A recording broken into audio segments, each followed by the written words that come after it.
నమస్తే అందరికీ. ఎప్పుడైతే మంచి ఆలోచన వస్తుందో వెంటనే ప్రజలకు తెలియజెప్పాలనేది మహాజన రాష్ట్ర సమితి యొక్క విధానం. వాటిలో మన మాటలు కొంతవరకైనా ప్రజల్లోకి వెళ్ళాలనేది ఒక బలమైన కాన్సెప్ట్. వీటిలో నిజం నిట్టూర్పుగా ఉన్నా కూడా నిజంగానే ఉండాలి మనిషి.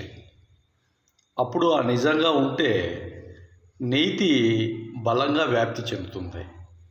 నీతి ఎప్పుడైతే బలంగా వ్యాప్తి చెందుతుందో కొన్ని చోట్ల దుర్మార్గాలు, కొన్ని చోట్ల రకరకాలుగా సమస్యలు, ఇంకా వీటిని మనం పెకిలించేదానికి ఎక్కడైతే ఇబ్బందులు గురవుతున్నాయో వాళ్లకు హెల్ప్ లైన్లో ఉండేదానికి కూడా ఈ నిజాలు బలంగా పనిచేస్తాయి.